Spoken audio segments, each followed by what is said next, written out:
My sister and I have always had a distant relationship, primarily due to the significant age gap between us. Our parents, too, treated us differently from the very beginning. Before my sister was born, our family faced a challenging period when my dad lost his job. Forced to rent out our house and move into a smaller place, we had to make numerous adjustments with limited resources. Despite my dad's efforts to find employment, it became increasingly difficult. Both my parents started submitting job applications, and eventually, my mom received a call from an old contact offering a position in a new venture. The pay wasn't substantial, but it was an improvement from our previous situation. 6 months later, my dad was finally hired, and while we were doing better, we still had debts to settle. 3 months after losing his job, we had moved and rented out our house. Realizing that it would take time for things to return to normal, we continued renting. A year later, my mom was pregnant, prompting us to move into a slightly larger apartment. Despite the improved circumstances, my parents remained cautious with money. Throughout this time, my communication with my parents dwindled to brief greetings and goodbyes. Their preoccupation with financial worries dominated our conversations. When we first shifted, I used to eagerly await their return, but both were exhausted and barely acknowledged me. Despite my efforts to be independent and help out, they seemed oblivious. After our second move, all attention shifted to my pregnant mom. I tried to express my feelings, but she was easily irritated and dismissed my attempts at conversation. My dad, working long hours, would arrive home later than my mom, often ignoring me. I felt like a stranger in my own home, crying myself to sleep while they remained indifferent. 3 months after my dad lost his job, I was transferred to a public school, never returning to my previous one. The loneliness at home and the lack of friends at the new school intensified my desire to reconnect with my old life. As my mom's pregnancy progressed, they seemed to forget my existence entirely. I felt sad and hurt, unable to address the situation. In the final trimester of my mom's pregnancy, with the impending birth just days away, I found myself alone at home while she was at the hospital. Despite my solitude, I refrained from complaining, only wishing for her well-being and the chance to meet the new addition to our family. Upon their return, the baby took center stage, leaving me feeling ignored and isolated. When I asked to see the baby, my mom became agitated, instructing me to leave, and my dad remained silent. I never had the chance to spend quality time with my sister or hold her. My mom was extremely protective, and although my dad attempted a few times to let me be near her, my mom always intervened. It felt as though she harbored a deep resentment towards me, and I couldn't fathom why. A few months after my mom's recovery, my parents decided to move back into the house we owned. I held onto a glimmer of hope that returning home would bring about a return to normalcy. However, as time passed, their attitude towards me worsened. One day, I had a breakdown in front of them, waking up my sister in the process. This led to anger from all of them, and I found myself locked in my room, crying myself to sleep. I soon realized that even though we now own a house, it wasn't spacious. With only 2 bedrooms, they placed me in the attic to make room for my sister. Cleaning the attic was my responsibility, and it was a horrible, cold, and dark place. Without any wiring, there was no possibility of light. I often went up there when my parents had gone to bed, only to sneak back down and sleep on the couch. They caught me a few times but didn't seem to care, as long as I stayed out of their way. As I grew older, I got a job that they were unaware of. When I received my first paycheck, I initially wanted to buy them something in the hopes of gaining their approval. However, I talked myself out of it, collecting the money without spending it on myself either. Eventually, it was time for university, and although I had little money, it wasn't enough to cover the fees, food, and living costs. When I brought up the idea of university, they outright declined, claiming they didn't have much. Their focus remained on my sister, and I didn't hold it against her. We never talked much growing up, and any attempt to bond would result in unnecessary drama. It seemed better for both of us to keep our distance. Despite the challenges, my only chance of going to university was securing a full scholarship. I applied for numerous scholarships using a neighbor's laptop, and fortunately, I managed to get into a good university. I couldn't secure a full scholarship, forcing me to cover my own living and food expenses for university, which was located 2 states away. Determined to make it work, I reached out to the kind cafe owner for a job. She was an older lady, sweet and experienced, having been at the cafe for quite some time. Upon moving, I realized my parents were indifferent to my absence.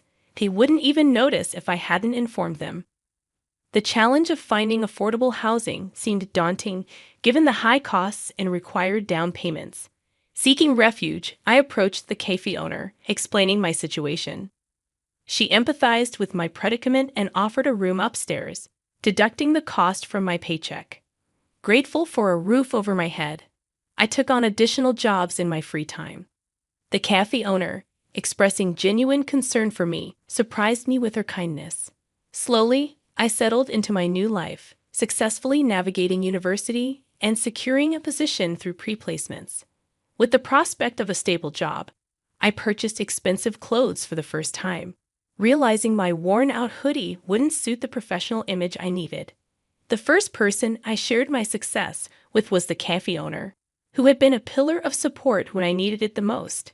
She rejoiced with me, hugging and kissing me while expressing pride in my accomplishments. I felt a deep connection with her. She had become like family, and I genuinely loved her. After graduating, I needed to find a place closer to my job, and the cafe owner accompanied me to help make the decision. Even after settling in, I maintained a close relationship with her, visiting once or twice a month and keeping regular contact. Despite my efforts, my attempts to reach out to my parents were met with silence. They never answered my calls, and when my sister occasionally picked up, the conversations felt awkward. During my time at work, I made friends who, despite my introverted nature, made an effort to include me. They invited me to outings, and though I usually declined, their persistence occasionally convinced me to join in. As my life continued to unfold, about a year later, the company generously distributed free tickets for a mini vacation. Though I had never used my vacation days before, I decided to seize the opportunity and bring along the only family I knew, the kind cafe owner I affectionately called Auntie.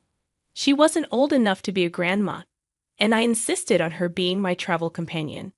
My friends at the company were intrigued and excited to meet Auntie.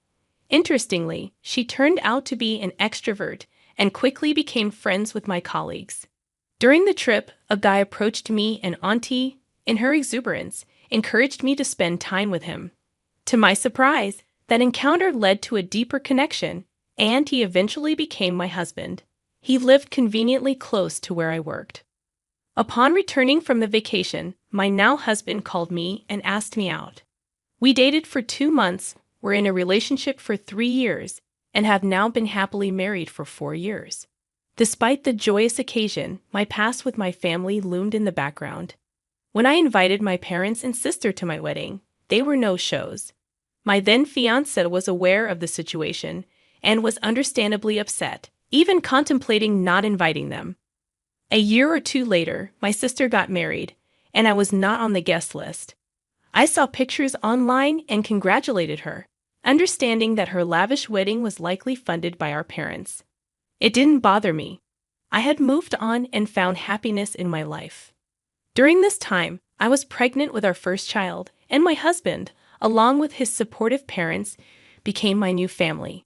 Auntie also visited frequently, and sometimes our home hosted a gathering of all our loved ones during my pregnancy. One day, my aunt received a letter in my name, and I was surprised to find out it was from my parents.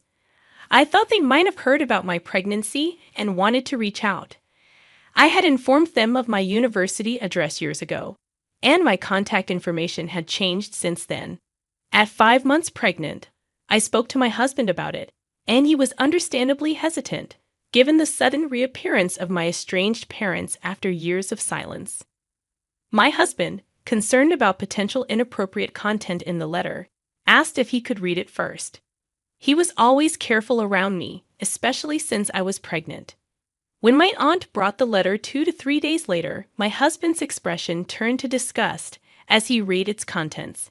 He chose not to share the details with me, advising against reading it and simply comforting me with hugs and empathy.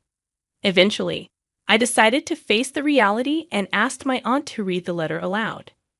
To my dismay, my parents had lost their house, which was apparently mortgaged for my sister's extravagant wedding with her now divorced husband. My parents had invested their money in it too. Now they were asking me to pay back the money they claimed I owed them for the years they took care of me. My sister's ex-husband refused to pay the mortgage, and she couldn't afford it either.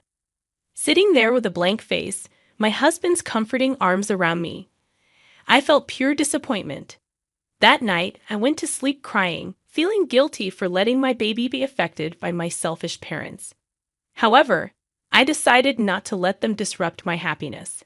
I sought legal advice, and my lawyer sent them a warning about potential harassment charges if they continued to contact me. Another letter addressed child neglect, emphasizing that I owed them nothing, from the clothes I wore to the food I ate to the house I owned. I made it clear that my success, marriage, and the life I had built were a result of my and my husband's hard work and efforts. Before all this unfolded, I worked diligently to put myself through school and college. I secured a job and earned promotions through my hard work and dedication. Throughout these milestones, my parents were absent. They neither supported nor contributed financially. The meager scraps I turned into sandwiches and the leftovers I barely ate from their table did not constitute genuine care or support. In response to their claim that I owed them for the years they supposedly took care of me, I asserted that they had contacted the wrong child. The true architect of their financial predicament was their dear daughter, who had mortgaged the house they had put in her name.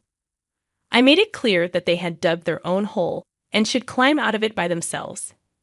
An update, 2 months later, brings me close to my delivery date. As far as I know, my parents have not attempted to contact me again.